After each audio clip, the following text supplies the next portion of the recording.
الحمد لله وكفى وسلام على عباده الذين اصطفى أما بعد فقد قال الله تعالى في كلامه المجيد والفرقانه الحميد সবাই পড়েন আউযু বিল্লাহি মিনাশ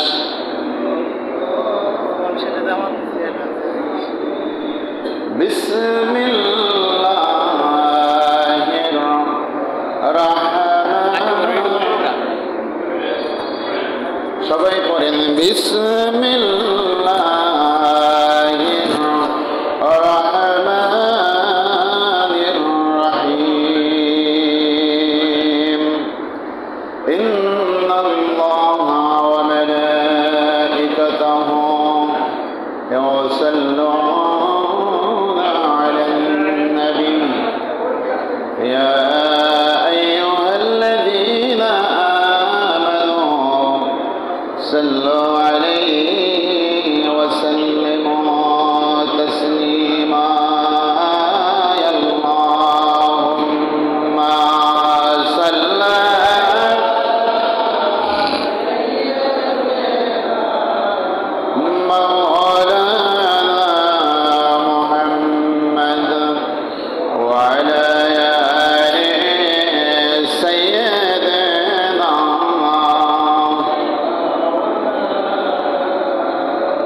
মহব্বতের সাথে জবান খুলে পড়েন আল্লাহুম্মা সাল্লি আলা মাওলানা মুহাম্মাদ ওয়া আলা আলিহি মাওলানা মুহাম্মাদ লক্ষ কোটি সালাম জানাই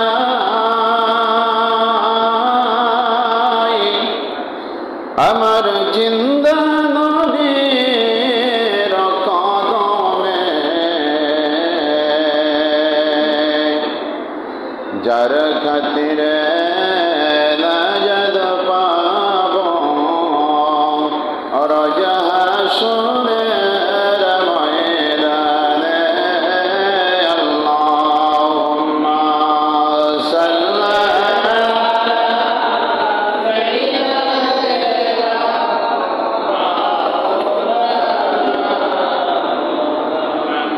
ওয়া আলা আলিহি সাইয়্যিদিনা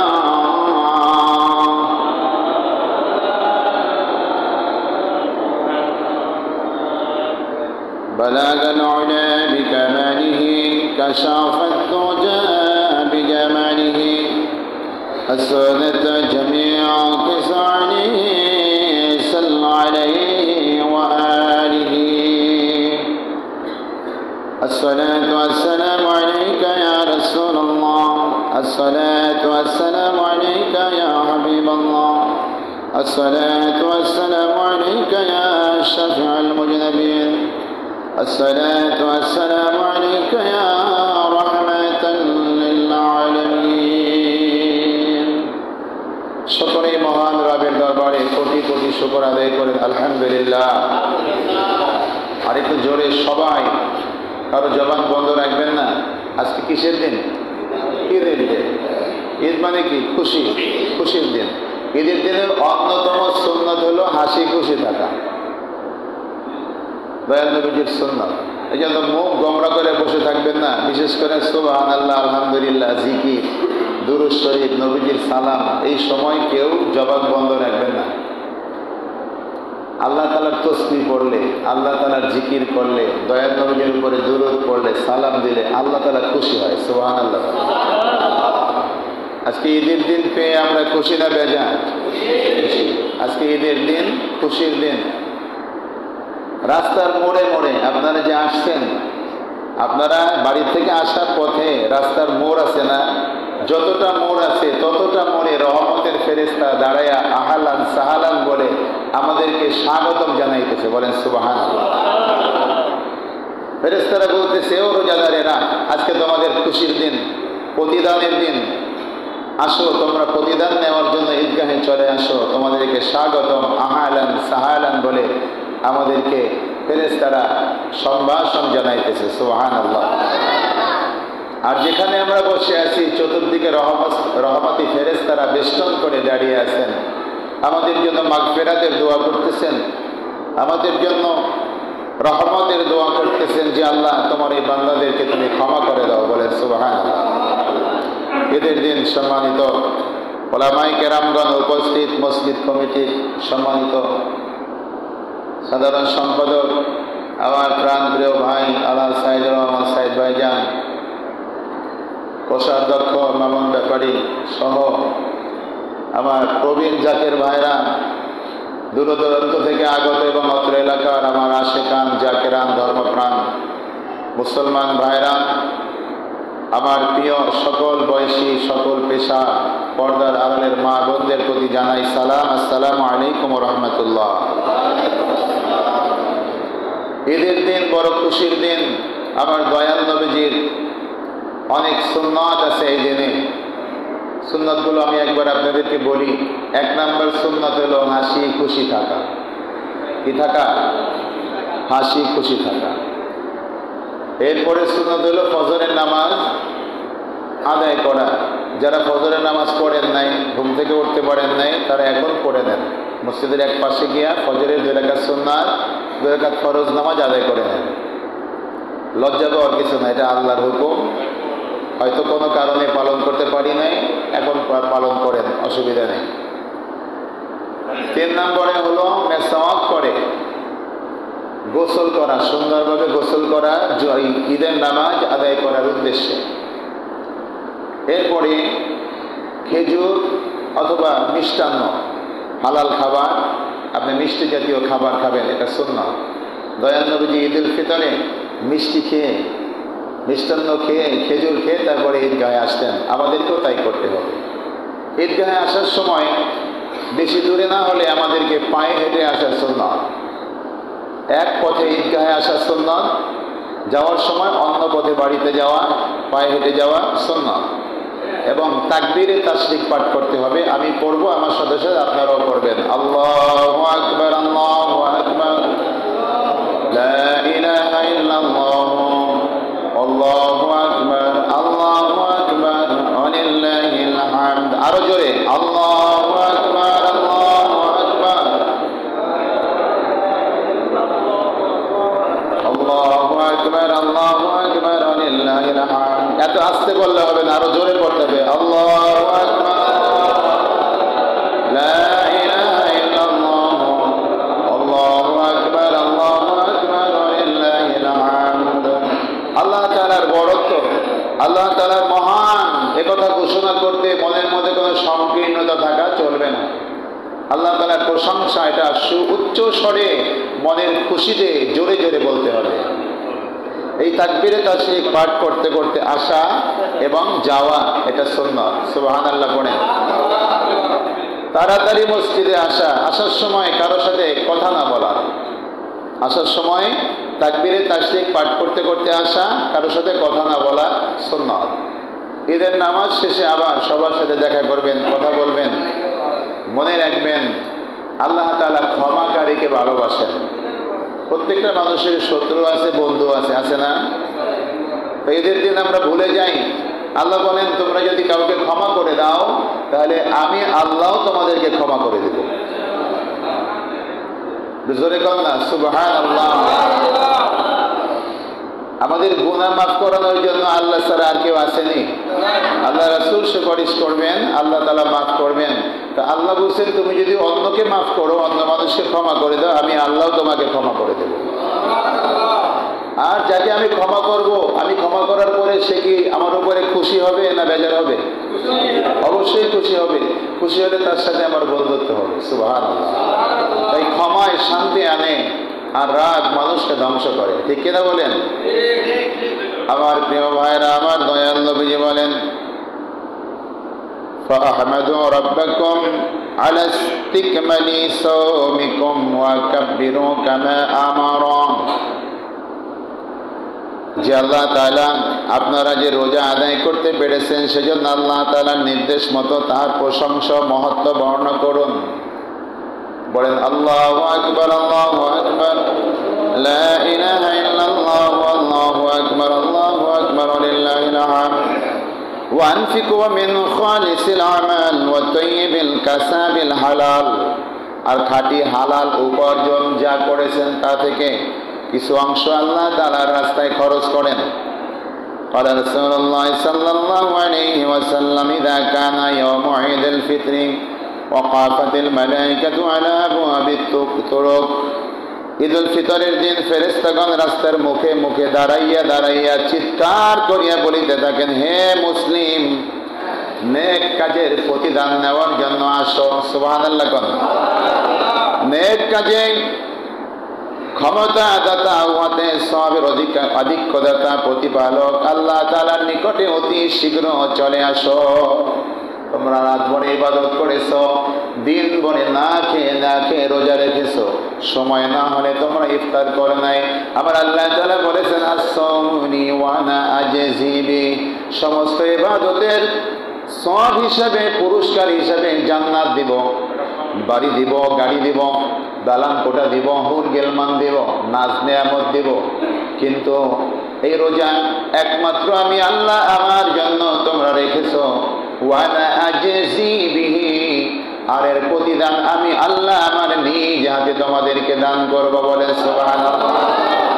হাশরের ময়দানে আমার আল্লাহ বলবেন, ও বান্দা রোজা কেন রেখেছো? বলবে আল্লাহ আপনার খুশির জন্য, আপনার হুকুম ছিল রোজা রাখা, তাই রেখেছি।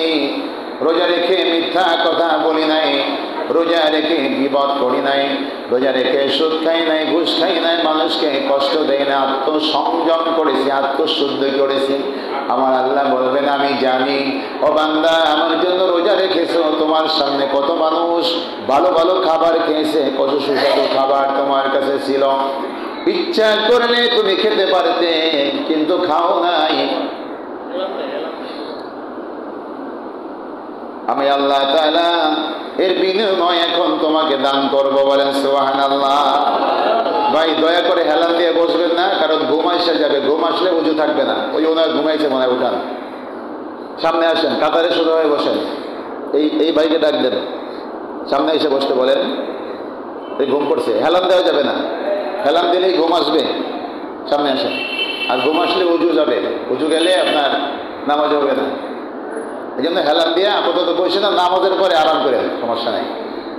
প্রিয় ভাইরা আমার, আল্লাহ বলবেন বান্দারে, ও বান্দা রোজা রেখেছো, আমার কাছে কি পুরস্কার চাও? আমি তো তোমাকে ওয়াদা করেছি, ওয়ানা আজজি বি, আমার হাতে তোমাকে আমি পুরস্কার দিব, কি চাও? তো আমাদের দুনিয়ার চিন্তা ভাবনার চেয়ে জান্নাতের চিন্তা ভাবনা থাকবে অনেক উন্নত। সুবহানাল্লাহ। কত উন্নত, এর কোনো সীমা নাই। যারা মাসে 10,000 টাকা কামাই করে আমার মতো, এদের চিন্তা, আর যারা মাসে কোটি টাকা কামাই করে এদের চিন্তা কি এক হয়? হয় না। কোটি টাকার চিন্তা হলো, তাদের হিসাব হলো লাখের নিচে হিসাব নাই। আর আমরা 1000 টাকা কামাই করলে আমাদের হিসাব হয় 20 টাকা, 50 টাকা, 100, 500 টাকার মধ্যে, তাই না? আর কোটির হিসাব হয় লাখ, 2 লাখ, 5 লাখ, 10 লাখ। কোন জিনিসের দাম যদি 1 কোটি, 1.5 কোটি টাকা হয়, তা 5 লাখ কম দিয়ে, হয় না? এদের কাছে 5 লাখ কিছু না, কিন্তু আমাদের কাছে 50 টাকা অনেক দামি। দুনিয়ার চিন্তা ভাবনা জান্নাতের চিন্তা ভাবনা কিন্তু এক না, এটা অনেক উন্নত থাকবে। আল্লাহ বলবেন বান্দা তুমি আমার কাছে চাও, আমি তোমাকে দেব। বান্দা কি বলবে জানেন? আমরা বলবো রব্বুল আলামিন তোমার কাছে কিছুই চাই না, তুমি যে আমাকে দিদার দিয়েছো, তোমাকে আমি দেখতে পেয়েছি, এর চেয়ে বেশি কিছু আমার আর দরকার নাই। বলেন সুবহানাল্লাহ। কারণ আশিক যখন মাশউককে পেয়ে যায় তখন তার আর কোনো কিছুর দরকার হয় না। একটা ছোট্ট উদাহরণ দেই, কেউ খারাপ মাইন্ডে নিয়েন না, আবার খারাপ দিকে নিয়েন না, ভালোর জন্য বলতেছি। এই দুনিয়ার কিছু অবৈধ প্রেম আছে না, ছেলে আর মেয়ে প্রেম করে না? কথা কথা করে।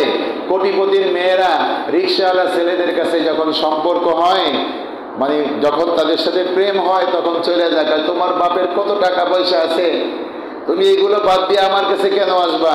তো বলে আমার কিছু দরকার নাই, তুমি হইলেই হইব, দরকার হয় রাস্তার পাশে ঘুমাবো, কাজ করবা, এক বেলা খাবো, 3 বেলা 2 বেলা না খায় থাকবো, তাও আমি তোমারে চাই। সুবহানাল্লাহ করো। এটার মধ্যে অনেক শিক্ষা আছে। প্রত্যেকটা জিনিসের মধ্যে 2টা শিক্ষা, একটা ভালো আর একটা খারাপ। তো আমরা তখন বলবো রব্বুল আলামিন তোমার দিদার আমি পেয়ে গেছি, আমার আর কিছুই দরকার নাই আল্লাহ, তোমাকে পেয়ে আমি খুশি। আমার রাসূলকে ভালোবাসতে হবে আল্লাহ তাআলাকে পাওয়ার জন্য। আমরা আল্লাহর ওলিদের কাছে যাই এই আল্লাহ তাআলাকে পাওয়ার জন্য, আর ওলি আল্লাহদের কাছে যাই এই আল্লাহ তাআলাকে পাওয়ার জন্য। মাকসুদ একটা, সেটা হচ্ছে আমার মহান আল্লাহ তাআলাকে খুশি করা। ঠিক কিনা বলে? লা ইলাহা ইল্লাল্লাহ।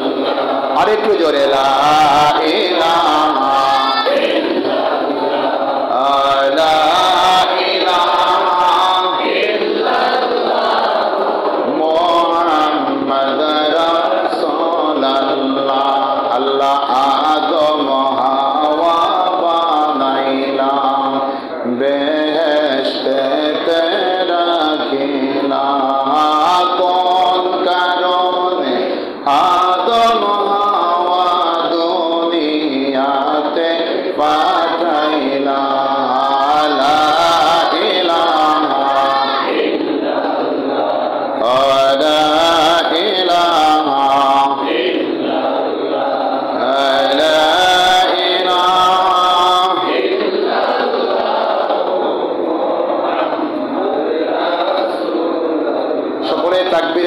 করেন আল্লাহু আকবার, আল্লাহু আকবার, লা ইলাহা ইল্লাল্লাহ, আল্লাহু আকবার, আল্লাহু আকবার, ওয়া লিল্লাহিল হামদ। আরো জোরে উচ্চ স্বরে আল্লাহু আকবার, লা ইলাহা ইল্লাল্লাহ, আল্লাহু আকবার, আল্লাহু আকবার, ওয়া লিল্লাহিল হামদ। অর্থ হলো আল্লাহ তাআলা মহান, আল্লাহ তাআলা মহান। সুবহানাল্লাহ। লা ইলাহা ইল্লাল্লাহ, আমার আল্লাহ ছাড়া আর কোন ইলাহা নাই। আসেনি? আর কোন ইলাহা নাই। আল্লাহু আকবার, আল্লাহর কসম করে বলি আল্লাহ তুমি এক, তুমি মহান। সুবহানাল্লাহ। আল্লাহু আকবার, আল্লাহু আকবার, আমি কসম করে বলতেছি আল্লাহ তুমি মহান, তোমার চেয়ে বড় আর কেউ নাই। আল্লাহ তুমি মহান। ওয়ালিল্লাহিল হামদ, আর যত প্রশংসা আছে সব কিছু আল্লাহ তোমার জন্য। তাহলে মহব্বতের সাথে বলেন আল্লাহু আকবার, আল্লাহু আকবার, লা ইলাহা ইল্লাল্লাহ, আল্লাহু আকবার, আল্লাহু আকবার, ওয়ালিল্লাহিল হামদ। আল মুজাদ্দিদ জামে মসজিদে আমাদের সময় দেওয়া হয়েছে 8টা 30 মিনিটের সময়, আর বেশি সময় নাই, 15 মিনিট সময় বাকি আছে। আপনারা যারা এখনো রাস্তায় আছেন, বাড়িতে আছেন, আপনারা তাড়াতাড়ি চলে আসেন। আমরা যত সময় নামাজ পড়তে পারি, আমাদের যত সময় নামাজ শুরু হবে ইনশাআল্লাহ। তো ঈদের নামাজ যদি না পান তাহলে আর কিছু বলার নেই। আল্লাহ তাআলা যেন আমাদের সবাইকে মাহে রমজানের সকল পুরস্কার দান করেন, বলেন আমিন। আমার প্রিয় ভাইরা, ফেরেশতারা ডেকে ডেকে বলতেছে, ও দুনিয়ার মানুষেরা, রাতে আল্লাহ তাআলার ইবাদত করার হুকুম করা হয়েছিল, তোমরা তা করেছো। দিনের বেলা রোজা রাখার হুকুম দেওয়া হয়েছিল, তোমরা তা রেখেছো। আর আল্লাহ তাআলার হুকুম মতো গরিব দুঃখীকে তোমরা সদকায়ে ফিতর দান করেছো, যাকাত প্রদান করেছো, সদকা করেছো, দান করেছো। আজ তার পুরস্কার গ্রহণ করার দিন, তোমরা তাড়াতাড়ি মসজিদে চলে আসো, বলেন সুবহানাল্লাহ। এরপরে যখন আমরা ঈদের জামাত আদায় করি, ঈদের জামাত আদায় করার পরে ফেরেশতারা আবার উচ্চ স্বরে ডাক দিয়া ঘোষণা করে। কি ঘোষণা করে? ফেরেশতারা বলতেছে, একজন ফেরেশতা উচ্চ স্বরে বলে, আমার আল্লাহ তাআলা তোমাদেরকে ক্ষমা করে দিয়েছেন, বলেন সুবহানাল্লাহ। আলা ইন্না রাব্বাকুম ক্বাদ গফারা লাকুম, আমার মহান রব্বুল আলামিন তোমাদেরকে ক্ষমা করে দিয়েছে। এর চেয়ে বড় কিছু আর আছে? ক্ষমার ঘোষণা যদি আমরা পেয়ে যাই, আমাদের আর চিন্তার কোনো কারণ আছে? লা খাউফুন আলাইহিম ওয়ালা হুম ইয়াহজানুন। ভাই এইদিকে তাকান, ওইদিকে তাকালে কিছু দেখা যাবে না। লোক আসবে, বসবে, স্বাভাবিক। আমরা কাতারে বসবো এমনভাবে যেন কাতারগুলো ফিল আপ হয়, ঠিক আছে? এইভাবে বসেন, যারা আসতেছে তারা যেন বসতে পারে। নিচতলা ফিল আপ হয়ে গেছে, আপনারা দোতলায় যান। দোতলা, তিনতলা, চারতলা খোলা আছে ইনশাআল্লাহ, পর্যাপ্ত জায়গা আছে। পর্যায়ক্রমে আপনারা উপরের দিকে চলে যান। আমার প্রিয় ভাইরা, যারা মসজিদে এসেছেন মেহরবানি করে কেউ কথা বলবেন না, গল্প করবেন না। নামাজ শেষ করার পরে আপনারা যত গল্প দরকার করবেন, অসুবিধা নেই। নামাজ শেষ হওয়া পর্যন্ত আল্লাহ তাআলাকে রাজি খুশি করার জন্য আমার দয়াল নবীর আদর্শ আমরা কোনো কথাবার্তা বলবো না ইনশাআল্লাহ। সবাইকে ঈদের শুভেচ্ছা জানাই। আলহাজ আব্দুর রহিম খান সাহেবের পক্ষ থেকে ঈদের শুভেচ্ছা জানাই। মসজিদ কমিটির পক্ষ থেকে ঈদের শুভেচ্ছা জানাই। আমার পক্ষ থেকে ঈদের শুভেচ্ছা জানাই। ঈদ মোবারক। আবার তাকবীরে তাশরিক পড়েন, আল্লাহু আকবার, আল্লাহু আকবার।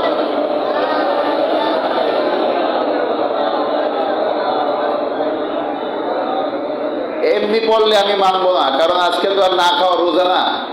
সকালে খাইয়ে আসছেন সবাই, জোরে জোরে পড়তে হবে, আল্লাহু আকবার।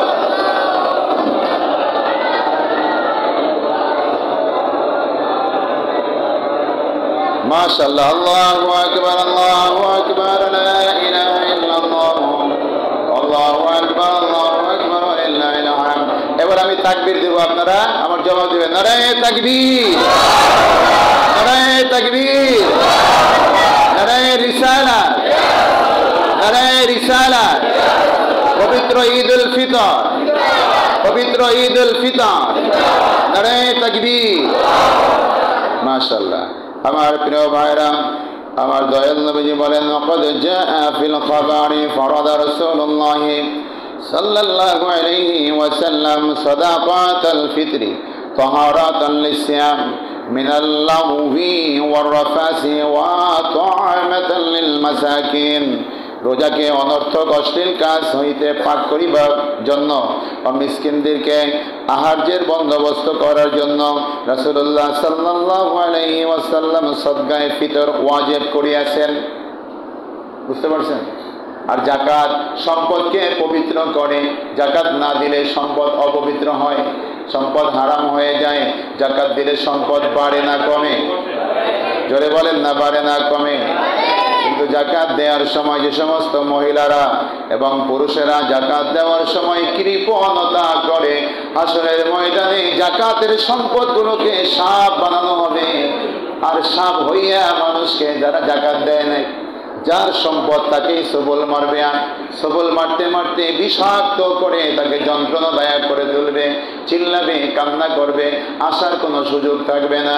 আর যে সমস্ত মা বোনেরা মায়ায় পড়ে, গহনার মায়ায় পড়ে, স্বর্ণ অলঙ্কারের মায়ায় পড়ে যাকাত দিবে না, তাদের স্বর্ণ অলঙ্কারগুলো আগুনে পোড়াইয়া লাল করে তাদের পৃষ্ঠ দেশে ছাকা দেওয়া হবে। হাদিস শরীফে আসছে, তখন ফেরেশতারা ছাকা দিবে আর বলবে, এই নাও তোমাদের সেই যাকাত না দেওয়া গহনা স্বর্ণ অলঙ্কারের স্বাদ, তোমরা আস্বাদন করো। বলেন নাউজুবিল্লাহ। আমরা এসেছি যখন দুনিয়ায়, আমরা কি কি নিয়ে আসছিলাম? হ্যাঁ, কিছু বাড়ি গাড়ির জমি দলিল পত্র আনছি না? কিছু টাকা পয়সা, চাকরির ওই কি কয়, চাকরির যে জয়েন্টের কি কয়, অ্যাপয়েন্টমেন্ট লেটার নিয়ে আসছিলাম। খালি হাতে এসেছি, কাপড়ও আনতে পারি নাই। ঠিক কিনা বলেন? পাঠাইছে কে? আমাদের বানাইছে কে? আমাদের লালন পালন করে কে? রিজিক দেয় কে? আমাদের সুস্থ রাখেন কে? আমাদেরকে হেফাজত করেন কে? আবার মৃত্যু দিবেন কে? কার কাছে যাব? এই জীবনটা আল্লাহ তাআলার দেয়া। আমাদের জীবন বিধান হলো মহাগ্রন্থ আল কুরআন। যে আল্লাহ বানাইছে, যে আল্লাহ লালন পালন করে, কথা শুনতে হবে কার? আল্লাহ না সমাজের? আল্লাহ। মাশাআল্লাহ, আপনারা তো বুঝছেন, আলহামদুলিল্লাহ, শিক্ষিত মানুষ। এটাই বোঝার দরকার। এই মাহে রমজানের শিক্ষা হলো, আমি আবারও আপনাদেরকে পুনরাবৃত্ত করি যে এই রমজানের শিক্ষা হলো, রমজান মাসে রোজা রেখে যেমনিভাবে আমরা খাই নাই আল্লাহ তাআলাকে বিশ্বাস করে, ঠিক তেমনিভাবে আমাদের বাকি জীবনটা গুনার কাজ করতে গেলেই আল্লাহ তাআলার স্মরণ যেন মনে আসে। এটা যদি আপনি মনে করতে পারেন, তাহলে মনে করবেন আপনার রোজা কবুল হইয়া গেছে। আর যদি আপনি পাপের কাজ করেন, বলবেন যে আল্লাহ তো আর আমার কাছে নাই, এ করলে কি হইব? দূর মিয়া, কত হুজুরে করে থাকে, কত মানুষে করে, আছে না নাকি? আমি করলে আর কি হইব? মনে করবেন আপনার রোজা হয় নাই, না খাইয়েছিলেন, শুধু কোনো কাজে আসে নাই। আমার প্রিয় ভাইরা, আবার তাকবীরে তাশরিক করি, আল্লাহু আকবার, আল্লাহু আকবার।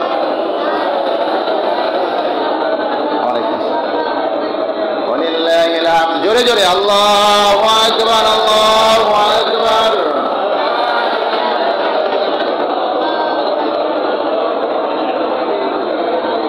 আজান দিতে পারেন কে কে? আজান দিতে কে কে পারেন? পারেন সবাই?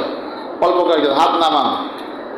আজান কোন সময় মাইকে বা কোনো মজলিসে আজান দিচ্ছেন কে কে? একটু হাত তুলে দেখান তো। অল্প কয়েকজন, সবাই দেন নাই। গলাটা ক্লিয়ার করেন জোরে আমার সাথে সাথে, আল্লাহু আকবার, আল্লাহু আকবার। জোরে জোরে পড়ো, হয় না, সবাই পড়ে না। আল্লাহু আকবার, আল্লাহু আকবার।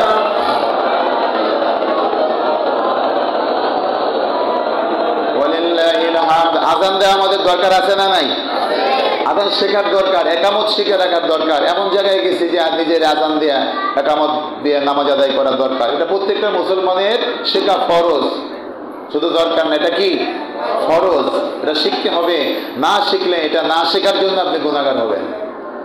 আবার প্রিয় ভাইরা, আজকের অন্যতম সুন্নাত কি? হাসি খুশি কি মনে নাই? হাসি খুশি থাকা। তা হাসি খুশি থাকতে গেলে কি রাগ রাখা যাবে? অহংকার থাকা যাবে? হিংসা থাকা যাবে? যাবে না। এই জন্য আমাদেরকে হাসি খুশি থাকতে হবে। আমার প্রিয় ভাইরা, আমি এরপরে কিছু কথা বলবো, আপনাদেরকে খুব মনোযোগ সহকারে শুনবেন, অনেকের কষ্ট লাগতে পারে। 1 নম্বর কথা হলো, গুনাহের কাজ থেকে আমাদেরকে ফিরে থাকতে হবে। কেন থাকবো? থাকলে আমার লাভ, সমাজের লাভ, আমার পরিবারের লাভ, আখিরাতে লাভ। আর যদি গুনাহের মধ্যে আমরা জড়িত হয়ে যাই, আমার নিজের ক্ষতি, আমার পরিবারের ক্ষতি, আমার সমাজের ক্ষতি। আমি যদি ভালো কাজ করি, আমি যদি ভালো পথে চলি, মানুষ বলবে অমুকের ছেলে ভালো হয়ে গেছে, ঠিক কিনা বলেন? দূরের মানুষে বলবে যে অমুক এলাকার একটা ছেলে আছে খুব ভালো, বলবে কিনা বলেন? বলবে। আবার দূর থেকে বলবে যে অমুক জেলার একটা ছেলে আছে খুব ভালো, বলবে না? আর যদি আমি এমন অপরাধ করি, খারাপ কাজ করি, সেটাও মানুষে বলবে কি যে অমুকের ছেলে যথেষ্ট মানে মারাত্মক খারাপ, এমন খারাপ ছেলে এক দুনিয়ায় নাই। এটাও কিন্তু কি, একটা হলো সুনাম আর একটা হলো বদনাম। আবার দূর থেকে মানুষ বলবে যে অমুক এলাকার ছেলেটা খুবই খারাপ, শুনছি অমুকের ছেলে অমুক এলাকায় বাড়ি, খুবই মারাত্মক খারাপ। আবার দূর থেকে বলবে অমুক জেলার ছেলেটা খুব খারাপ। এরকম আমরা বলি না? কথা বলেন, বলি কি না? তাহলে আমি মনে করবেন না যে আমি একাই, আমার সবকিছু আমার একার মধ্যে আমি যা কিছু তা করবো, তা না। আমি হলো আমার পরিবার, আমার সমাজ, আমার দেশ নিয়া, শুধু তাই না, আমার জাতি নিয়া, ঠিক কিনা বলেন? কোন মুসলমান যদি কোনো খারাপ কাজ করে, বিজাতিরা বলে দেখো মুসলমান এই খারাপ কাজ করছে। আবার বিধর্মীরা যদি কোনো খারাপ কাজ করে, আমরা বলি না যে দেখো ওই অমুক ধর্মের লোক খারাপ কাজ করছে। তাহলে আমরা খারাপ কাজ করলে শুধু আমার নিজের একার গুনাহ হয় না, আমার সবার জন্য আমি ক্ষতির কারণ হয়ে দাঁড়াই। আর আমি যদি ভালো চরিত্রের অধিকারী হই, তাহলে আমি সবার জন্য একজন ভালো, একটা কল্যাণময় মানুষ হব, ঠিক কিনা বলেন? তাহলে ভালো হইতে কি পয়সা লাগেনি? একটা কথা আছে না, ভালো হইতে পয়সা লাগে না। আসলে কিন্তু পয়সা লাগে না, শুধু মনের সৎ ইচ্ছার অভাব। মানে সৎ ইচ্ছা যদি থাকে, তাহলে ভালো হওয়া আমাদের জন্য সহজ, ঠিক না বেঠি? তাই সম্পদ কিন্তু আমরা দুনিয়ায় নিয়ে আসি নাই, যাওয়ার সময়ও খালি হাতে যাব। আল্লাহর হুকুম মতো যাকাত ঠিক মতো দিয়ে দিবেন, সদকায়ে ফিতর দিবেন এবং দান করবেন সাধ্য মতো। আপনার নিজে থাকা খাওয়ার পরে যা আছে তা থেকে আত্মীয় স্বজন এবং আশেপাশে যারা গরিব আছে তাদেরকে অবশ্যই দান করবেন। এটা সুন্নাত। আজকে সহ আমাদের জীবনের এই রমজানের যত শিক্ষা আছে, আমাদের মৃত্যু পর্যন্ত যেন এই শিক্ষা আমাদের জীবনে আমল করতে পারি। সকলে বলেন আমিন। আল্লাহ তাআলা আমাদের সবাইকে যেন ভালো রাখেন, সুস্থ রাখেন, আল্লাহ তাআলা রহমতের চাদর দিয়ে ঢেকে রাখেন। সকলে বলেন আমিন। তাকবীরে তাশরিক করেন, আল্লাহু আকবার, আল্লাহু আকবার।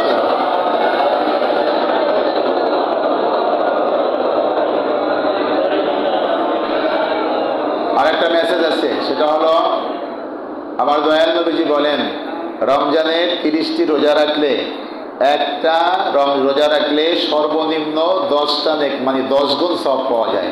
তো একটা রোজায় 10টা রোজার সওয়াব। 30টা রোজা রাখলে 300টা রোজার সওয়াব পাওয়া যায়। আর শাওয়াল মাস, এখন যে মাস শুরু হয়ে গেছে, এই শাওয়াল মাসের শেষ পর্যন্ত এই মাসের মধ্যে যদি কেউ 6টা রোজা রাখে, কয়টা রোজা?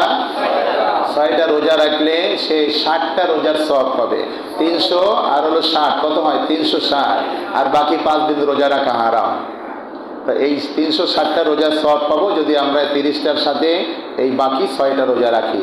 আর একটা অনুরোধ করি, অনুরোধটা হলো এই যে যারা রোজা রাখতে পারেন না বা যে কোনো কারণে রাখেন নাই, আল্লাহর কাছে তওবা পড়েন, তওবা পড়ে এই রোজাগুলো কাজা করেন, হয়তো বা আল্লাহ এর উসিলায় আমাদেরকে মাফ করবেন। ইচ্ছাকৃতভাবে রোজা রাখার সামর্থ্য আছে কিন্তু রোজা রাখে নাই, এমন রোজার কাফারা হলো একাধারে 2 মাস রোজা রাখা। কয় মাস? 2 মাস। দেখা গেল যে 59টা রাখলাম, একটা রাখাতে পারি নাই, ভেঙে ফেললাম, আবার ওই সময় থেকে আবার 2 মাস লাগাতার। এটা হলো এই রোজার শাস্তি। তাহলে আমরা চিন্তা করেন, আমরা যারা রোজা রাখি না ইচ্ছাকৃতভাবে, তাদের কতটা রোজা আমাদের কাফারা হয়ে গেছে। তারপরেও আমরা 60টা কেন, আমরা যদি সারা বছরও রোজা রাখি, রমজানের একটা রোজার সমপরিমাণ সওয়াব হবে? হবে না। আসুন আমরা আল্লাহ তাআলার হুকুম পালন করি। আমি আপনাদেরকে 4 মিনিট সময় দেব, সময় হয়ে গেছে, বেশি সময় নাই, 4 মিনিট সময় দেব মেহেরবানি করে। এই ঈদের নামাজ পড়া হলো ওয়াজিব, আর ফজরের নামাজ পড়া হলো ফরজ। যারা ফজরের নামাজ পড়েন নাই, 2 রাকাত ফরজ নামাজ আদায় করেন, লজ্জা করার কিছু নাই। যে যেখানে আছেন ওখানে দাঁড়াইয়া ফজরের 2 রাকাত ফরজ নামাজ আদায় করে নেন। আর যারা পড়ছেন আপনারা বসে বসে তাসবিহ পড়েন, সুবহানাল্লাহ, আলহামদুলিল্লাহ পড়েন।